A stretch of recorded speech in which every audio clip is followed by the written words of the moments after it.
How did the kid from your school die? He was playing football and randomly passed out. Never woke up again. When I was in the 5th grade back in the 80s, the boy who sat next to me disappeared. After a week or so, they found his body floating in the local river. It was assumed that he was kidnapped and killed by a random stranger. That was the official story for many, many years. Decades later, after the boy's mother relentlessly fought for further investigation, evidence was discovered that the boy's stepmother poisoned him and threw him in the river because she was threatened by the fact that the boy stole too much attention from his father away from her. Obviously, she was a psychopath. It was a very sad case, but at least the mother got closure and the culprit was sent to prison, and hopefully that sweet little boy can rest in peace. My 18th birthday party. Big party at a barn in the country. Drinking. He had an argument with his girlfriend. I said, "Hey man, don't leave." Then watched him get in his truck. The next day we went and looked at the skid marks and broken pole he wrapped his truck around.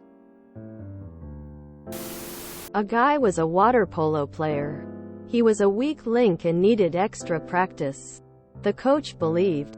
He was instructed to practice underwater laps to extend breath capacity, basically swimming entire laps underwater.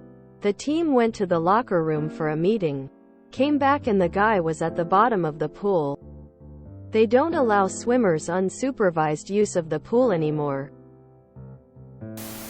Died during surgery at a hospital. She was kind of a loner but was friendly with a friend. I hadn't seen her in a while and asked him about her. He just said, "Dude, she died." Nobody else I spoke with in the high school knew she had died apparently a month prior, let alone noticed her absence. Still makes me sad thinking about it.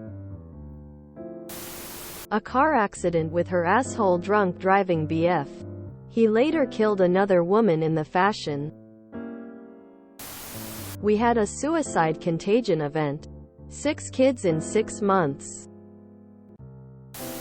Struck by lightning on football field during practice.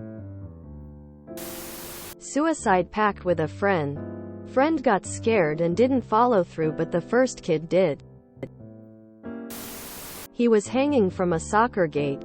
He was a goalkeeper, rocking back and forth as his team was way too good and he got bored and the bolts became loose and he fell down and the soccer gate pole went down with him and smashed his head. He was 12 yo. She was a pregnant teen. She was the friendliest, happiest girl I knew. Died while giving birth at 17.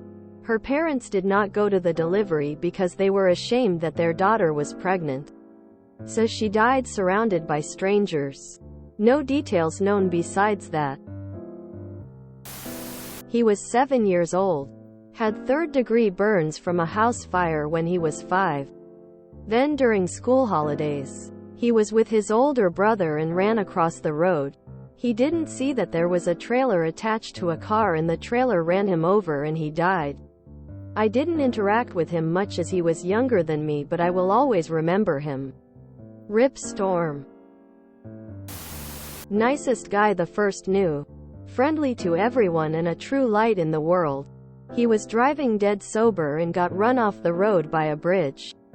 Bridge wasn't high and the waster wasn't that deep. But his car flipped and he couldn't get his seatbelt undone and drowned upside down in maybe a foot of water. I still can't believe it. That was 20 years ago.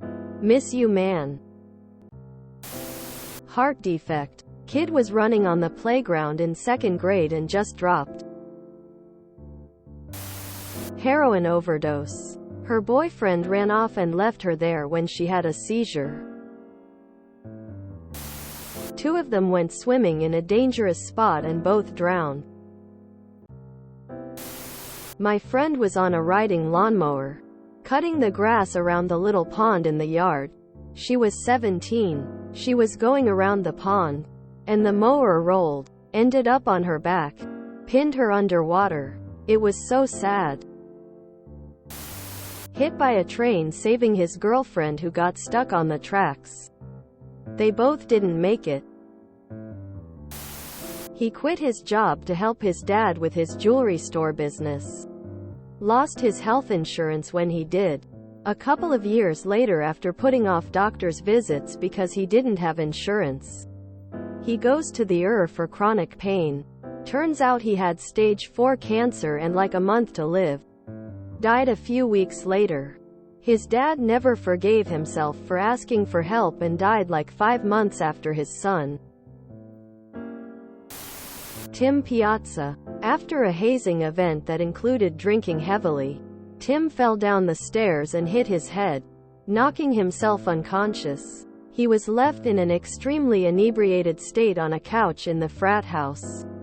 Fraternity members actively prevented bystanders from calling 911 to help, and Tim eventually got up and fell down multiple times while left alone, hitting his head again and again in the process.